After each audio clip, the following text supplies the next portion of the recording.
Hey everyone, namaste and welcome to another wonderful evening for a conversation with Dr. Kaustubh Desikachar on a very anticipated topic of Samadhi.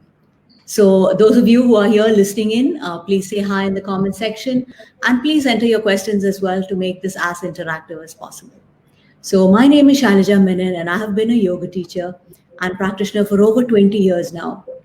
I began my journey in Coimbatore, India with integral yoga and continued in Malaysia with my teacher Manoj Kaimal. Here, I started my own new studio called Mat and Beyond Yoga Studio, where I teach classes regularly. Along the way, I also published a book, Yoga Shakti, a couple of years ago.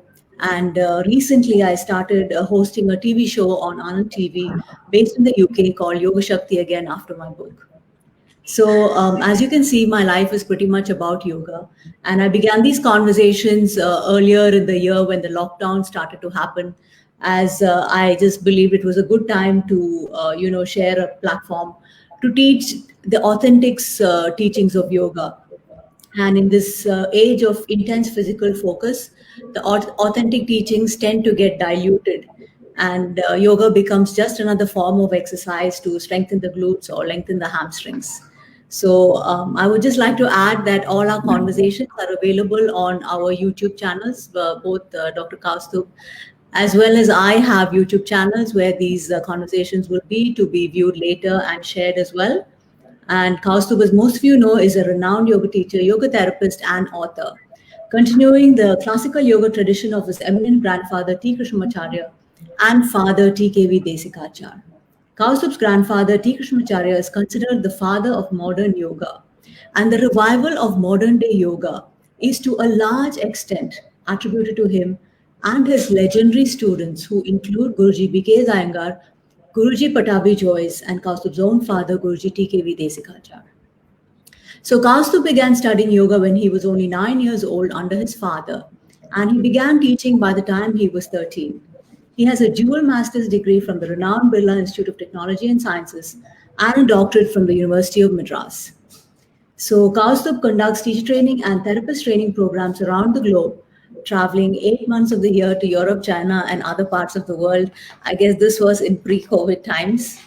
And he has also authored several books.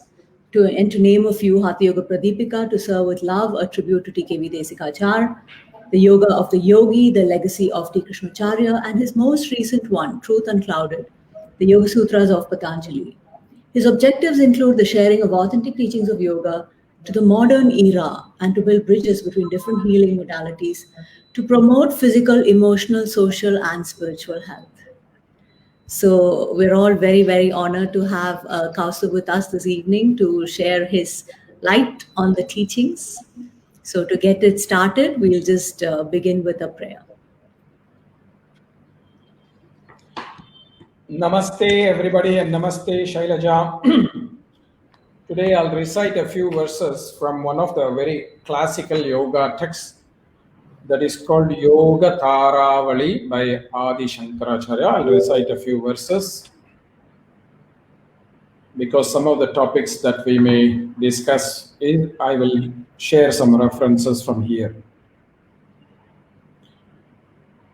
Vande Gurunam Charanarvinde Sandarshita Swatma Sukavabodhe Janasya Ye Jangalikayamane Samsarahala Moha Shantye Sada Shivoktani Sapada Laksham लयावधानानि वसन्ति लोके नादानुसन्धानसमाधिमेकम् मन्यामहे मान्यतमं लयानाम् सरे च पूरैरनिलस्य कुम्भैः सर्वासु नाडीषु विशोधितासु अनाहताख्यो बहुबे प्रकारैः अन्तः प्रवर्तेत सदा निनादः नादानुसन्धान नमोऽस्तु तुभ्यं वाम साधनं तत्त्वपदस्य जाने भवत्प्रसादात् पवनेन साकं विलीयते विष्णुपदे मनो मे जालन्धोरोड्यानमूलबन्धान् जल्पन्ति कण्ठोदरपायुमूलात् बन्धत्रयेऽस्मिन् परिचीयमाने बन्धः कुतो दारुणकालपाशात् ओड्यानजालन्धरमूलबन्धैः उन्निद्रितायामुरगाङ्गनायां प्रत्यङ्मुखत्वात् पविशन् सुषुम्नां गमागमौ मुच्छति गन्धवाहः उत्पत्तिधारा हुताशनोल्कैः आकुञ्चनैश्वपानवायोः सन्तापिताच्छन्द्रमस पतन्ते योषधारां पिबतीह धन्यः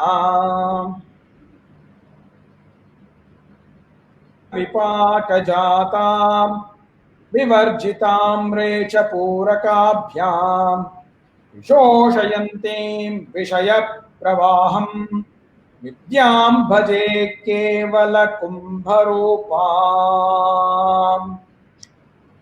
ॐ श्री गुरुभ्यो नमः। हरिः ॐ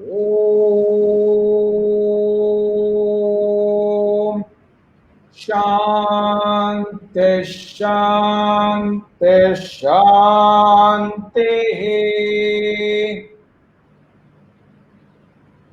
Thank you, Kaustubh. That was really beautiful to begin this session with this lovely chanting. So before I go into the questions, just want to say hello to everybody here. So many people that regularly show up. There's Vijay from my student list and friend list. And there's also Katya, who always also has conversations with Kaustubh. So hi, Katya. Nice to see you here. And there's my aunt who are regulars here, Kutimai and Cheryama. And nice to see so many other people, Mr. N. Soundarajan, Chandula. So welcome all of you. Thank you for being here, and do feel free to write your comments or ask your questions. Yeah. So we just get this session started. So what does the term Samadhi stand for, and what is its place in yoga? And is yoga only is Samadhi only associated with yoga or Buddhism as well? Okay, I will go reverse order because I am not really in a position to comment whether Samadhi is position in Buddhism and other traditions, because I am in no way an expert in those traditions. But you did, sorry to interrupt you, but you did use the word nirvana, right? Isn't that associated with Nirvana is a Sanskrit word, actually. Okay. So it's not exclusive to Buddhism. Nirvana is a Sanskrit word. So, and Nirvana is not Samadhi. That's also another clarification. So Samadhi is definitely has a very important place in the yoga philosophy. And the word actually is a very fascinating word. There are many etymological derivations we can have. Samyak adhiyate iti samadhi. It's almost like a very, in a very intimate manner, we are shining with clarity or shining with light. It's a very simple way to say it, but let me explain it through a metaphor, or let me explain it through a very interesting manner of Sanskrit language as well. So the word adhi or adhi, however you take adhi, for example, you take it. The word adhi means that light that is in our heart, that is basically the how to say, the light of the Paramatma, the divine, the light of the Paramatma or the divine. And this light, when we are disconnected from it, when we are disconnected from it, that state is called V plus Adhi, which becomes Vyadhi or disease. It becomes disease. However, when we are intensely connected with that, that becomes Sama plus Adhi, Samadhi, very intimately connected with that. So, this is very, very important to understand that the concept of yoga is to turn us from Vyadhi to Samadhi, a state of disconnection to a state of very deep and intimate connection. So the question may come, well, this is where I'm so sorry to say that sometimes there may be some kind of confusing ideas uh, for those who are kind of following this kind of Advaita philosophy and things like that, because in order for there to be a connection, there has to be two things that need to be existing. You cannot connect one to oneself. It's kind of like a strange situation. So there needs to be two things. What are these two things? And that is where yoga, Vedanta, etc. are very clear about this. That the only connection is the Paramatma, which is inside our heart. So that's why I chose this text called the Yoga Taravali to chant, which is basically saying that ultimately the Samadhi should be with the Paramatma. Samadhi is a state where the Jivatma is turning inward towards Paramatma. It's a very simple, as I said, Vyadhi one end, Samadhi another end. So Vyadhi is when our consciousness is turned outside towards mind, body, senses, sensual objects. Samadhi is turning the mind inward towards that Paramatma that is residing inside our heart. And there is something that we have to say, but I think the moment I start saying that the Paramatma is shining in our heart, I think our friend Ananda is wanting to give you a compliment that you are shining with light today. So he is saying that you are connected with the Paramatma, but as usual, I am the dull idiot who is not really shining so brightly, but I have a reflection from my forehead somehow. Thanks to my bulb here. So the concept in yoga and Vedanta philosophy is very simple. Like, see, the body, senses, mind, etc. are a vehicle for our consciousness. Right? For what? The consciousness as a dharma to fulfill. So the body and vehicle are given that as a vehicle to fulfill that. But what is the consciousness? The consciousness is the body for the Paramatma. So we have what is called Sharira and Shariri, Dharma and for the Dharmi. So the body is the Sharira. The Shariri is the Purusha. But compared to the Ishvara that is in our heart, the consciousness is the Sharira for the Shariri, the ultimate Shariri, the Ishvara. And that is where Samadhi is a state where we are moving the direction of the energy from the external direction, what some people call Pravritti Marga, to an internal direction that is called the Nivritti Marga towards the Paramatma in the heart. And Acharyas like Krishnamacharya as well as Ramanuja, Vedanta Deshika have all said that the only focus worthy of being meditated upon or to engage in Samadhi with is Ishvara, nothing else. And there are reasons for that. So in a certain way, Samadhi is an inward turning of the mind to come to a state of quietness where everything else disappears. And that's why Patanjali is so smart. He defines Samadhi as Swarupa Shunyam Iva Samadhi. You feel as if you don't exist. Swarupa Shunyam Iva. You don't exist. And there are two layers of meanings for that. One layer of meaning is that your ego doesn't exist. It's when you say, I am in samadhi, basically you're a bluffer. You are just lying because the I don't exist in samadhi. You will not have the awareness of the I-ness.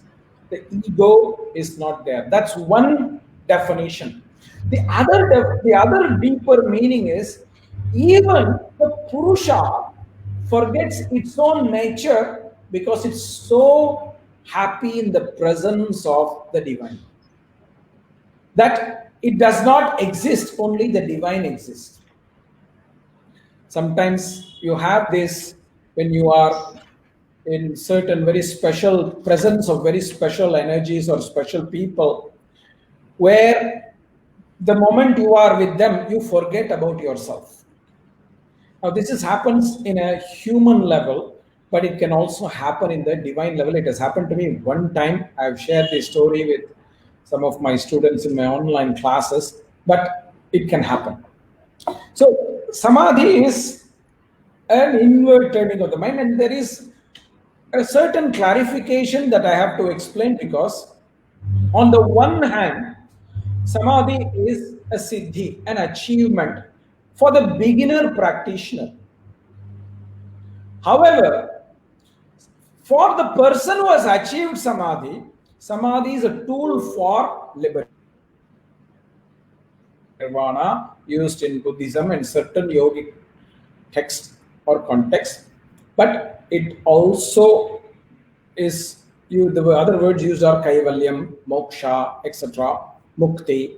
All this samadhi is a means or a tool. That's why Swami Vedanta Deshika in the Nyasa Vimshati says mukti upayaha. Samadhi is a tool for liberation.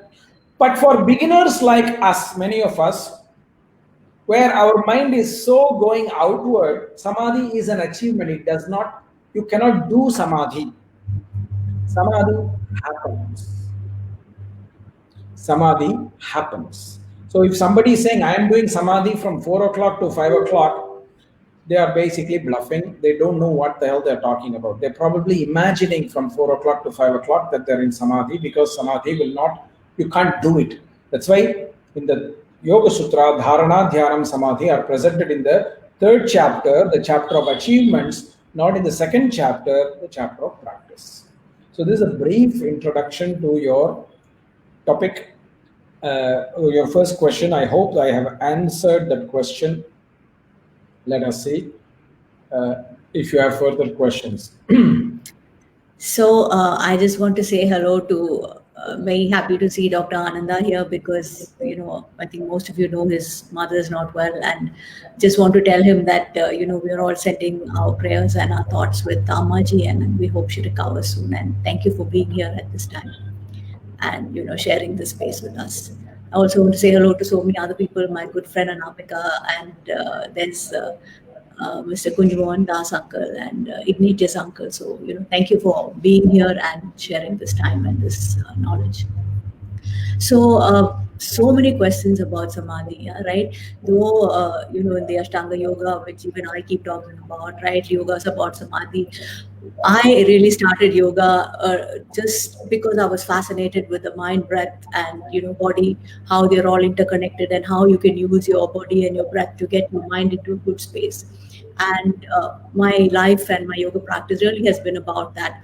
So samadhi is a very gray area even for me, and though I've been practicing for so many years. So I'm going to ask you really, really basic questions. So, but I've always been fascinated by it, and I'm glad to have the opportunity to ask you these questions. No, Kaustav, I'm not going to let you talk. Okay, so I'm just going to ask you.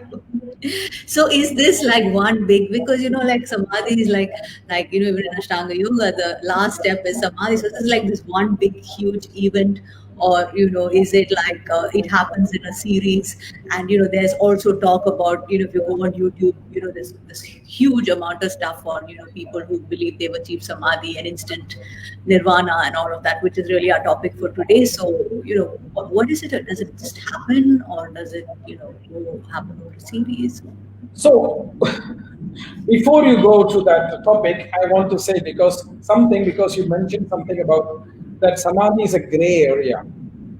It's very I mean, I just said fascinating. for me, Yeah, I'm yeah, not yeah. talking about everybody else. I just said I've never really delved into it too much because it was always like, that's not going to happen in this lifetime. So, I No, no, never no, really no. I'm worried not even about it. talking about samadhi now about this, but the concept of gray area. You know why it's called gray area? Because everyone wants to understand through this that is called the gray matter.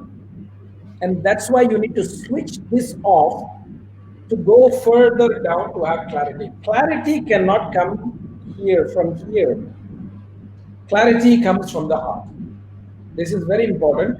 And that's why I purposely use the word heart in the beginning because samyak adhiyate, the light is in the heart. The light is not here. See, this shining light that Ananda is referring to is coming from a bulb. Actually, there's nothing there in my head. I can assure you that I've tried, I've checked many times. There's not much there. So that's the first part, what I wanted to say. But the other part that you asked about the question about samadhi, whether it's necessary and all that is, if you look at the Yoga Sutra of Patanjali, the first chapter is called Samadhi Pada. And the reason why it is presented there is because, of course, it's a very important topic. It is absolutely essential for us to experience samadhi if we want to achieve liberation or kaivalya. That's why the goal of the first chapter is to present us that tool that we can use to help reach nirvana. Without samadhi, that nirvana is going to be possible. And the answer to whether this is something instantly happening or not, now Patanjali is saying that for certain people who are gifted by birth, he calls them Bhava Acharya, like Shankaracharya, is calling them Sahaja. Sahaja means those who are born with certain abilities. Bhava Pratyaya is the word that Patanjali is using. Maybe for some people, because of what they have done in the past lives or what their ancestors have done in their past lives, they are closer to Samadhi. So if you take the time within our lifetime, it seems that it is instantaneous for them. But actually, if you take the accumulated time of what the people have done previously or what previous lives have done for them, it's a long time. Samadhi is, there is no shortcut for samadhi. That's why Patanjali says in the definition of abhyasa, satu dirghakala nairantarya satkara adhara asevita. Practice is essentially long term. Practice is never to be short term for whatever anga of yoga it is. For whatever anga of yoga it is, practice cannot be short term. There are certain extraordinary people who may have such kind of things by birth. Having said that, it is also possible that we have moments of this experience. And as I told you, there is moments of such experience that can happen to people. And I certainly have experienced one such occasion where this kind of an experience happened to me. And it felt at that moment for me, when I come out of it, that it was a long time. But the person who was with me, she told me that it was only 15 seconds because this happened in a very special temple. And it was kind of like this short term experience. But while I was in that, for me, it felt like an eternity. Time stopped, space did not exist. So it felt long, but it happened one time. But I cannot be desperate and happen. And just because you have achieved that 10 seconds of samadhi, that does not mean you are liberated or enlightened. That is the biggest blunder because samadhi is one state towards enlightenment. And samadhi itself is of many, many steps. So that you go further and further, then you have the possibility to have enlightenment. Just because you have these few seconds of samadhi there is no way to say that you have achieved enlightenment. However, you can say that in that moment where you achieve samadhi, even for those 15 seconds or 10 seconds, you were close to God. This is possible to say. And that's where I tell you, I don't want to enter the Buddhist domain, because in Buddhism, there is not really the presence of the God. So who are they in samadhi with? I don't know. And I've not studied Buddhism deep enough to answer that question. You should ask some wonderful Buddhist. Yeah, so we have Dr. Ananda's input. He says time stops still, and relativity of time, that was also experienced and explained by Einstein. So, Einstein, sorry. In German, Einstein means one stone, but I am Keinstein, which means no stone. There's no intelligence. So, when you look at samadhi, even in the sutras, they talk about, the different kinds of samadhi, savikalpa samadhi. So, there are different stages of that. So, can you just go over that? And are these stages, again, like you say, you achieve those 15 seconds of samadhi, like are those stages kind of permanent, or are they transient? And so Patanjali is presenting in the first chapter that there are few stages of samadhi.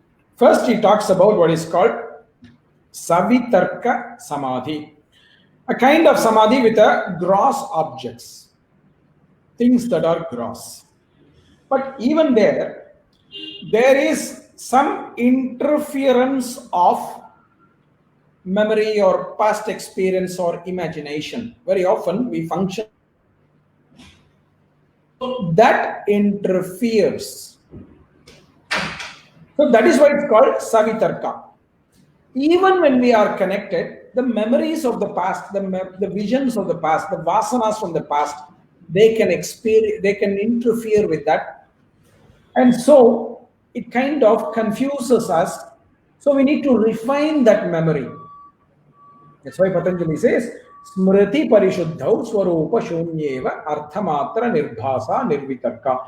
Smriti, not smriti only, but also samskaras, the patterns of how we are used to perceiving, how we are used to connecting. We are used to connecting things in a certain way. And that's with everything. So we need to refine that so that there is a connection that is pure. Then that's savitarka, nirvitarka. These are two levels, after which comes savicha, the same two levels for subtle objects. We can go more inward into our body, our mind structure, try to connect with concepts and things like that. And that is what is called savichara and nirvichara. And these two together, they are essentially what we can call sabija samadhi or savikalpa samadhi, because there is an area of interest for us that we are seeking to connect with. So that itself can be a pattern. Now, when we transcend that and there is no pattern, we are able to make a connection with everything spontaneously.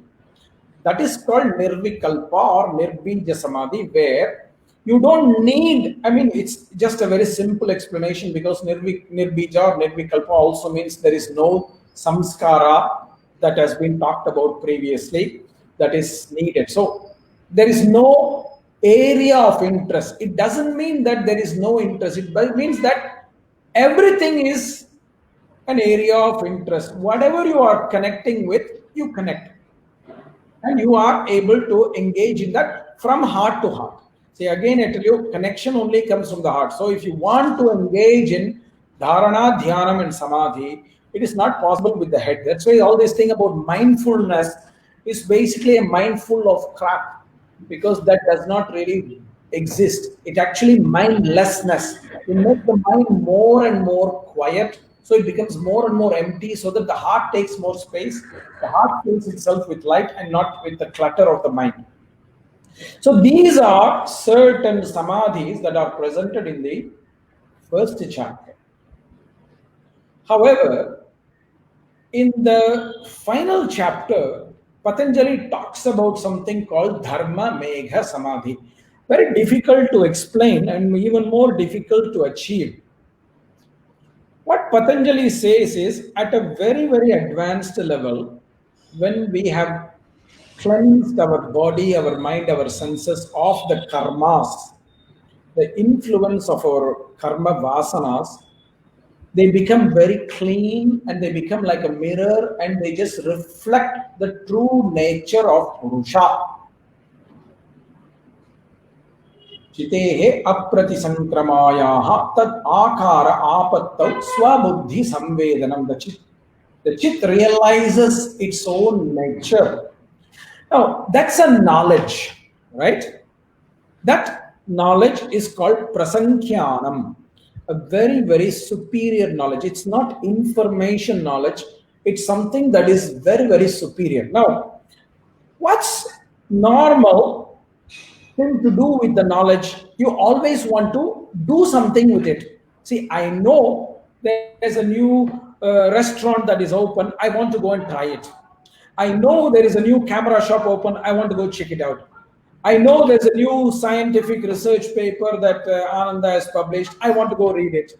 So any information, any knowledge you get, whatever be that knowledge, you want to do something with it, right? Whatever that is. It's information, it's wisdom, it's whatever. So the same can happen when you have prasankyana, you have the knowledge of the self. There's a temptation, oh my God, I know myself. So you want to do something with it. The moment you have that desire, that's the klesha raga that comes in. And you fall again. So what Patanjali says, prasankyane api, even that highest knowledge, you have no need for it. You are just not bothered by it.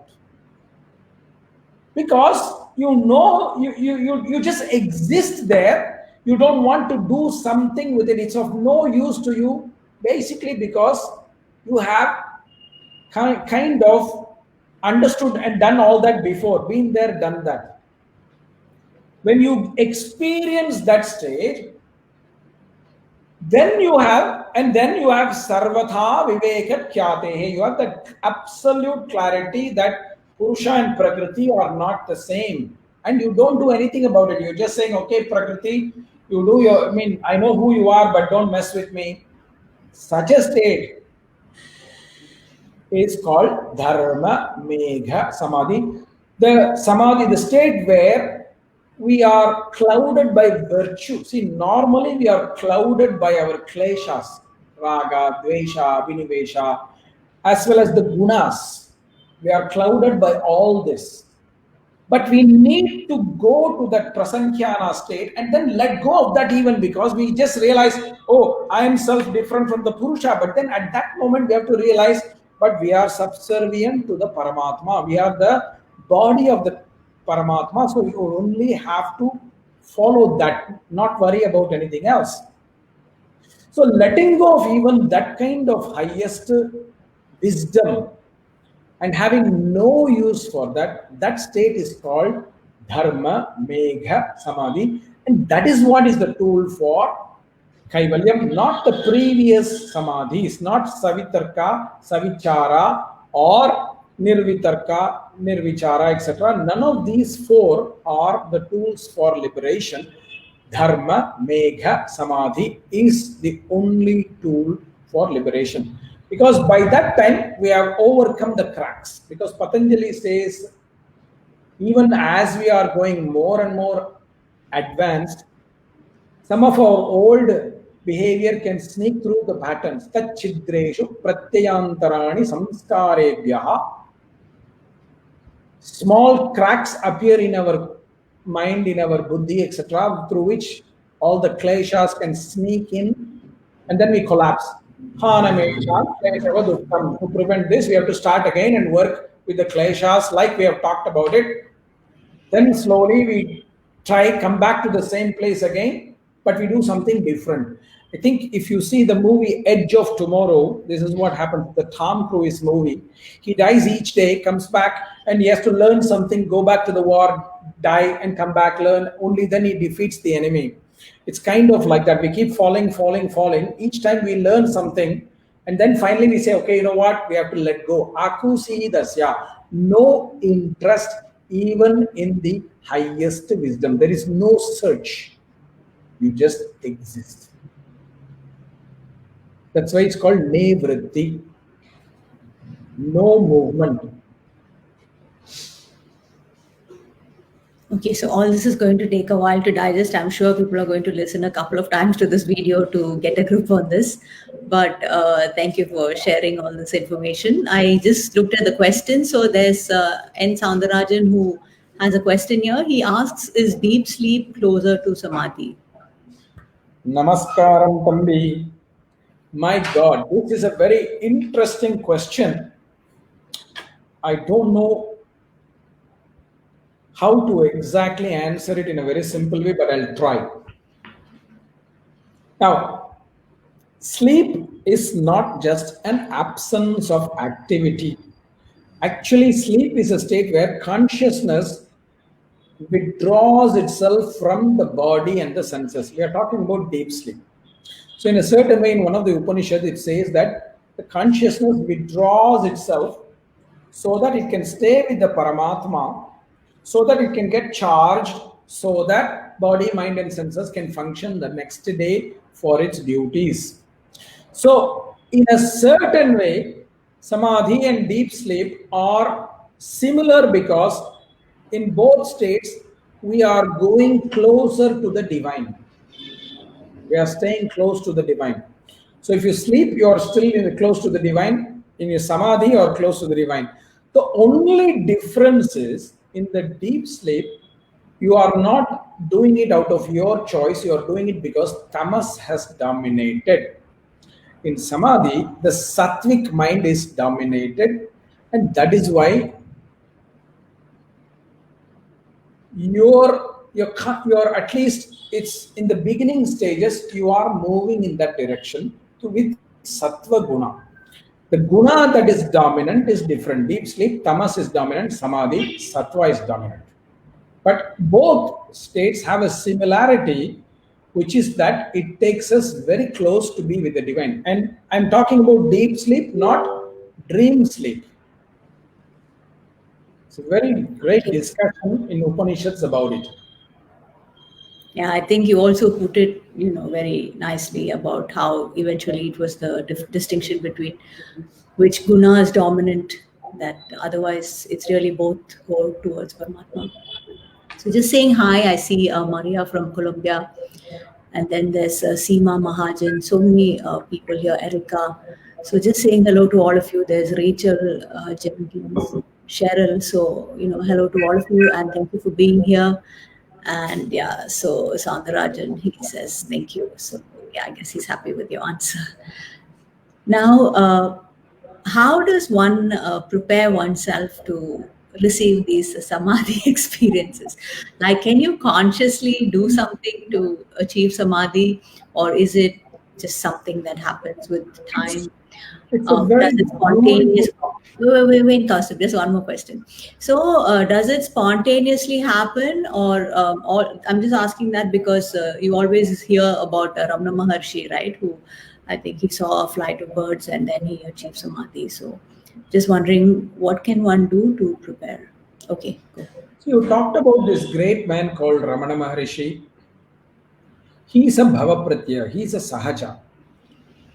He had this from his previous journeys, and therefore he has no more journey anymore because he used that to merge with the divine. But we are all not like him, or people like him, because he is not the only one, there are others as well. And samadhi definitely has prerequisites. That's why Patanjali is presenting the Bahiranga Sadhana, the external practices that are a preparation for the internal practices, Antaranga Sadhana, which is Dharana, Dhyanam, and Samadhi. Now, what I am going to share now perhaps may disturb some of the modern day practitioners of yoga. But I don't care really, because this is very important. Samadhi can only occur when the instrument that we have been given, that this body, is free of toxic karma. That's why Patanjali says, Yoganga Anusthana Ashuddhikshaye. The first word is Ashuddhikshaye. The toxins in the body, mind, senses, etc., they have to be removed. So that's why Yama, Niyama, Asana, Pranayama, and Pratyahara are very important prerequisites for us to prepare for the Samadhi experience. And I'll tell you for two reasons. The first reason is, without that, maybe it's not really possible. We are going further and further away. That's why we need to eat proper diet, which basically means we need to eat very healthy and food that is charged with energy, not food that will take away energy. Food that is charged with energy, not food that will take away the energy. So this is where the concept of eating mostly vegetarian food is very, very important. Not eating too much meat, especially on a daily basis, 3, 4 times a day, etc. And also it involves eating healthy food, not processed food or food that we put in the microwave, even if it's vegetarian and things like that. This is where attitudes like Maitri, Karuna, Mudita, Upeksha are so important. Attitudes like Ahimsa, Satyam, Asteyam, etc. are so important. And it's very strange because many people, even in the field of yoga, do not follow these principles, including Ahimsa, Satyam, etc. And that is why we are not well prepared. And apart from that, we need to practice asana every day, not as a physical practice, but as a practice to remove toxins in the body. Toxins is not physical toxins only, but also energetic toxins, etc. The same with pranayama, and in almost all the texts, classical texts, and it's also my experience, without pranayama, we are never going to be ready for something like samadhi. And of course, we need pratyahara, the discipline of the senses, because there's always temptation that will pull us outside, whereas samadhi is a journey inside. I struggle with it every day because, as I was explaining to you in the backstage live show, my house is a corner house, and I have one neighbor only. In the morning, I am practicing in my terrace every day, and it's usually the time when she is waking up and she is doing the breakfast for her children. And when I do inhale, I smell the sambar, and my mind goes to sambar. One day sambar, one day masala dosa, one day something else. So the senses are pulling us outside, no matter how much I try. So that's why pratyahara is also, all these are preparation. And the reason for this is because, my dear friends, when we experience samadhi, that deep connection, it's like opening a portal from us to the divine, which means the universal consciousness. That means we are opening certain doors in us which are making us very vulnerable. So when we open that, something from that consciousness plane, from whoever, can enter us, and it can wake up our toxins, our demons. And that's why we need to clean the toxins first, so that we are moving closer and closer to samadhi. Otherwise, we will be in danger. That's why if you read many stories, there are stories of the rishis, there are stories of great yogis, etc., who battle with their own inner demons. And we have seen this even in the Bible with Jesus, where he goes into the desert to fight the demons. He's not fighting external demons. He's fighting the internal demons that each of us have. And that is why an appropriate lifestyle, an appropriate practice all that is preparing us towards this experience of samadhi is very, very crucial. Because if we don't do that, not only will we not be near samadhi, but perhaps even if we are having that instant connection for a second, it can open inside of us certain doors that can welcome certain energetic experiences that we are not necessarily prepared for or we don't even deserve. And then suddenly we become agitated. That's why sometimes the rishis were also going into the forests, into the caves, into the mountains where there were less and less people, because then these things will disturb you less. So this is what I would say as certain things that we can do as preparation. I don't know if this is helpful. Maybe some people are agitated because many yogis think nowadays they can do whatever they want, but just practice some asana. It's not working like that. No, this was really my next question as well. How do all these yamas, niyamas, all of it fit in? So I guess that's why that sequence. This is also another question that comes up. Like, is this Ashtanga yoga as it's laid out? Is it a sequential practice, or is it something that's practiced together? Is it linear? Is it horizontal?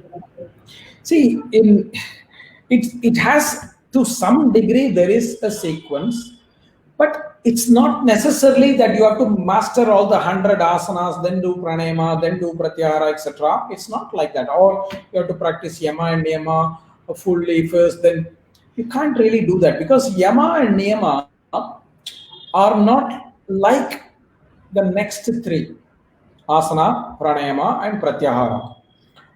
Dharana, Dhyanam, and Samadhi, you leave it out, that is a completely different category. But even in the external practices, Yama and Niyama is got a special place because these are attitudes that we have to live by 24 hours a day. You can't say like I practice Yama and Niyama from 8 to 9 in the morning, like we can say about asana. Every day in the morning, I do my asana practice from 4:30 to 5:30. It usually takes approximately an hour.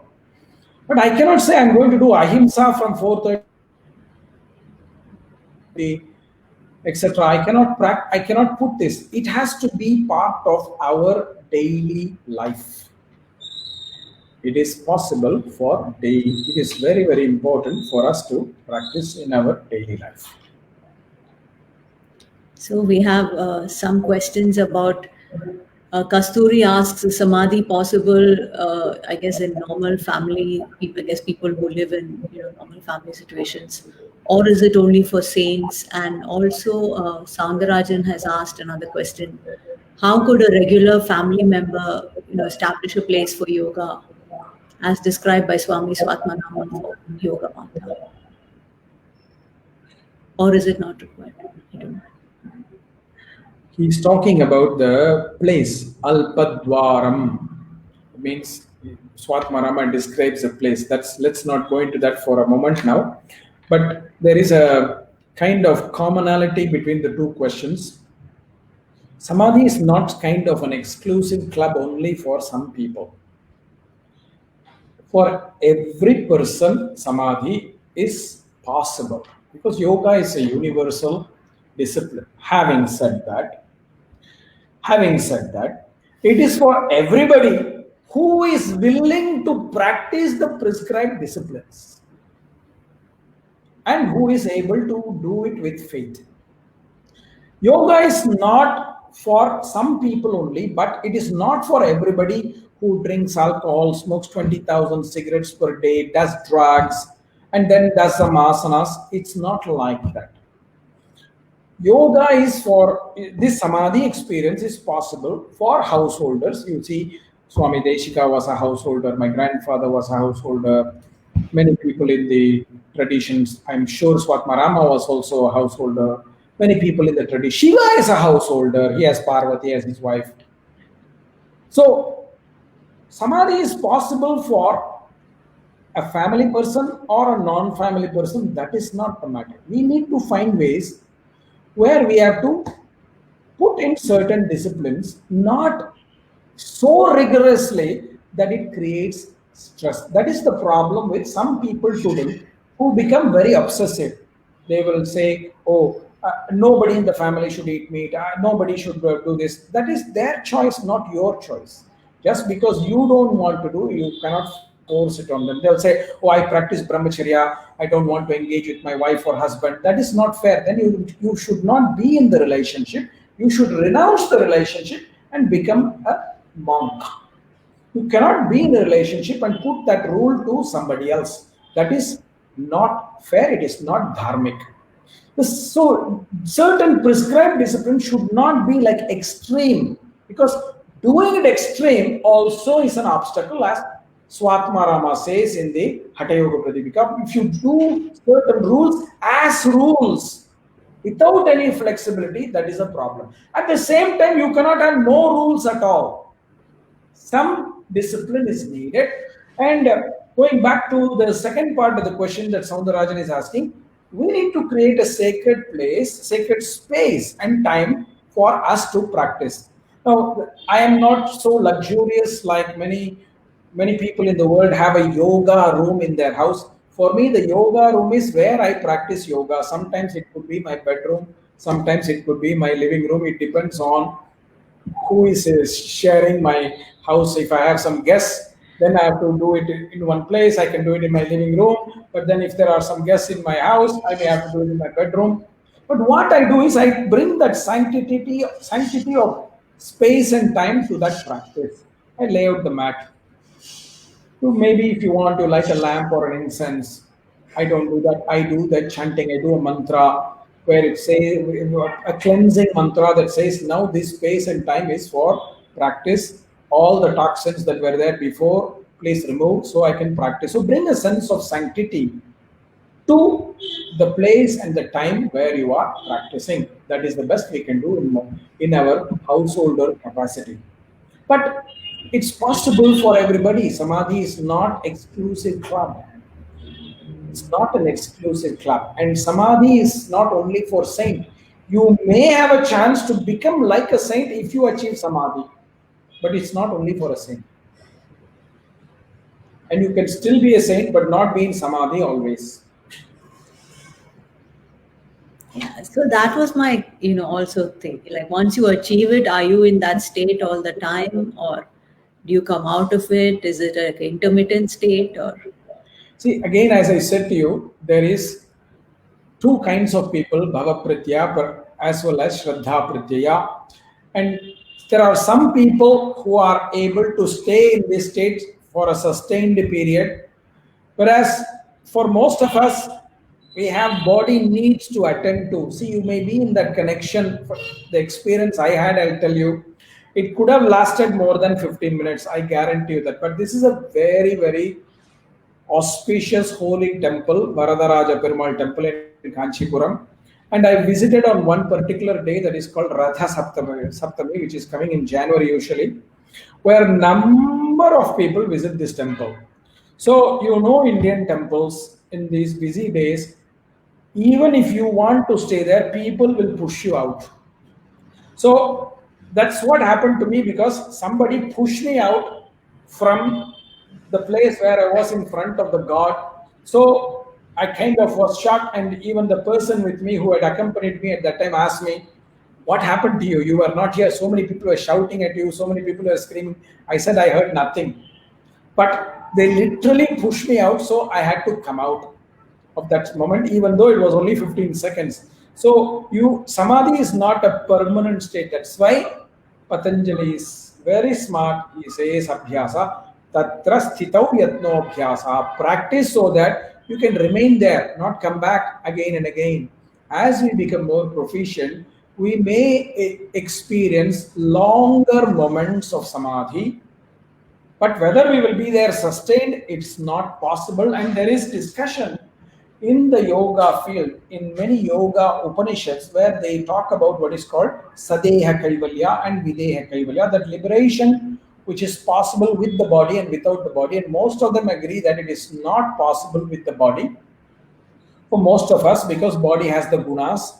So Samadhi happens at the time of death. That's why if you hear Indian people talking when they see somebody dying, they'll say, he attained samadhi. That means he went close to God. He got liberated at that time of death because body traps us otherwise. So saying hi to Erica, and Seema has a question here. This is also related to sleep. We did go over the sleep question, but our question is a little different. She says Nidra is also a vritti. So how can we compare deep sleep with samadhi? Answered already. Nidra is a vritti in only as much as zero is a number.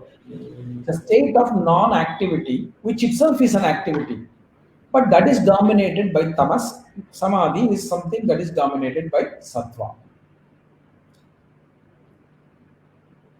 Okay. And I think that was really interesting about, how you talked about sahaja, samadhi, people, how they are born, this bhava pratyayas. And I think everybody thinks that, we're all in the same boat and we're all the same, but it's really interesting to know that we're really not.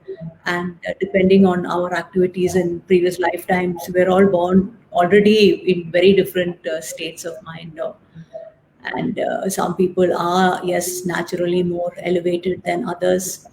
I think that's a very interesting thing for people to realize, because everybody's always in this overall the same, and we're all equal. But I think that's not really true, especially when we hear about this, and to know that some people are naturally born more elevated souls. Absolutely. So Absolutely. Yeah. Go yeah, on. so actually, I have an interesting, quote. When I first entered yoga, I started with integral yoga, and Swami Sachidananda. So he used to say this very interesting thing in the book, where he says that the world is like this factory, and some people are in the raw material stages, some people are in the semi-finished, some people are in the finished. So I think that's really quite interesting, because like we all like to believe that we're all the same, but actually we're not, and we're all in different stages of finishing. But I guess that's the happy thing to know, that we're all being finished, but it just depends on the time frame, See, whether it's this lifetime or another lifetime. this is what I try to tell my students and friends who we all want to live life like a race. We want to be in the front. We want to be in the front. We want to be in the front. But the problem is, it's not a race because neither the starting point is the same, nor is the finishing line the same. So true. The nirvana in different ways to different people. It doesn't have to happen the same way to everybody. And the starting points are also not the same. So it's actually not a race. And that's what I sometimes find it very sad in yoga classes, where people are always comparing with each other who is doing the better asana, who is advancing more quicker, who is body is more flexible. And sometimes this is like a joke because we are not in a race with anybody, So true. including ourselves. So true. We are on a journey, we are not in a race. I think just hearing that takes the stress off, because there's so much stress just thinking that we're in a race and you have to beat everybody else. I think that survival instinct just kicks in, and we live our whole lives in that survival mode. So it's so important to realize that we all have our own time and process of evolution, and we just stick with And the path, and really it's not our, about comparing. our battles are also different. We don't have the same battles. Somebody may have one klesha more dominant than the other klesha. So what we are fighting is not the same. Somebody may have one kind of trauma, somebody else may have another kind of trauma. It's not the same. So even the fights we are having within ourselves is not the same. So So that's true. why we need to remember that we are in a journey, we are not in a race. That's so true. That's such a big takeaway from here. And that just eases the stress out of our lives as well, when we stop comparing with other people. And I agree with Chandula here. I just said the similar thing, that we have to listen to this over and over to digest everything. And Maria there has a question, and she asks, is it possible to induce the samadhi state through mantra? Of course, mantra is one of the most important tools in yoga, and I keep saying again and again, asana, pranayama, pratyahara without mantra is not asana, pranayama, or pratyahara. So, mantra is kind of irreplaceable. Even in the Hatha Yoga Pradipika, they talk about Nada Anusandhanam. In most of the texts in the past, they assumed mantra because it was understood in those days. It was understood in those days.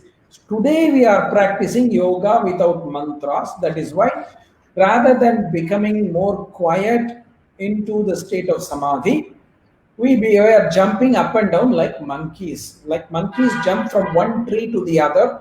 We are jumping from one asana to the other, one yoga studio to the other, one yoga teacher to the other, etc. We are basically monkeys, and because we are doing all this without the very pristine power of mantra, that's why Samantraka Yoga is the only way towards Samadhi. And my grandfather makes it absolutely clear in his commentary on the Yoga Sutra that yoga without mantra is not really yoga at all. Especially, you cannot achieve all the deep states by saying, okay, I will just do asana for 10 years. You look at all the stories we have in Indian tradition.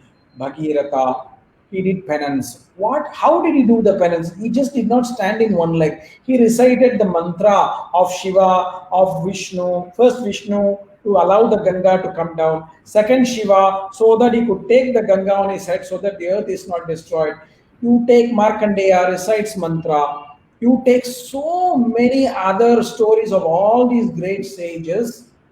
They all achieve this only through mantra. They are not just sitting under a tree and waiting for the day to dawn. Valmiki recited Rama's mantra. So, mantra is a must in yoga. Whoever is practicing yoga without mantra is basically, sorry to say, a monkey. I'm sorry to say, but maybe monkey is even better because monkeys are always found in Indian temples. Okay, Kaustubh, I think this is a good place to stop. No, but what I'm saying is, it's important for people to realize what true yoga is, because otherwise you can't complain that you are not reaching these high states by just practicing certain techniques in an inappropriate way. Basically, you are riding the bike or car in the wrong direction or on a different fuel. See, my phone is an Android phone. I can't run Apple software on this. So, the same way, mantra is the software for all the angas of yoga to work. You can't remove it and replace it with something else. It's not possible. It's not right. And this is my role, my dharma, to say will be heard by those who want to hear. Yes, Kaustubh. I think all of us have heard that loud and clear. So thank you for a very, very enlightening session. Like I said, so many a gangster yogi came. No. I guess there's a bit of that in both Kaustubh and Dr. Ananda. Gangster Yogi is silently watching today. He didn't make so many comments, so maybe he's busy attending to his mother, so it's okay. Yeah, so this is a wonderful place to stop, and thank you for so many great takeaways. I mean, I think from every conversation of yours, I think one very strong takeaway that I always, get is about how the divine is in our heart and the importance of the heart, which is so important, right? Because we always tend to focus on the head, and we always tend to focus on the intellectual side of things. And like you said, that was a very pertinent point you made also about gray area and how that is connected to gray matter. And it's really not about that, but it's really about the heart and connecting to the divine in the heart. So that is really beautiful, Kaustubh. And thank you for constantly reminding us to be connected to the heart. And I know he has to rush off for dinner now with his precious time with his mom and his daughter. So I'm not going to keep him here much longer. So maybe you can just close with a mantra.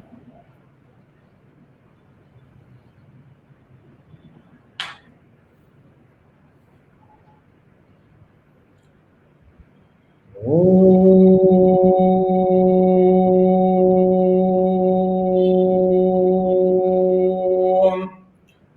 Shanno Mitra मित्रशं वरुणः शन्नो भवत्वर्यमा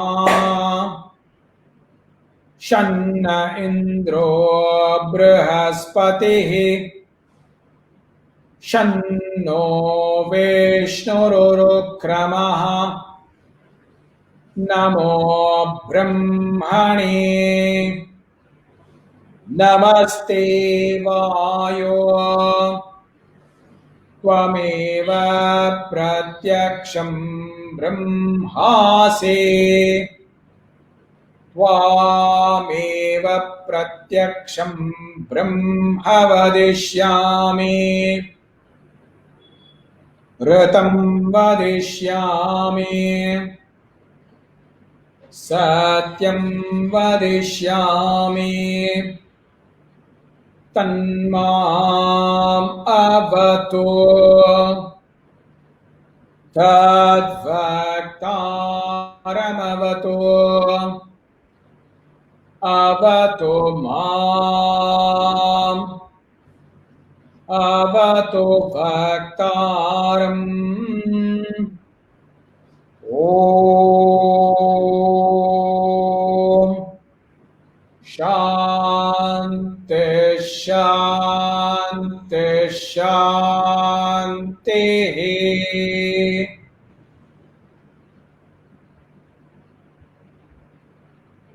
Namaste, dears. Thank you, listeners. Thank you, all of you, for being here, for your comments, and for supporting us through this conversation yet again. And yeah, there's Shanti there. Hey, Shanti. So thank you all once again. And I think I'm going to leave with this about how Samadhi is really connecting to the Paramatma and the heart. So all of you just stay connected to the heart. Namaste. Hey, friends, take care.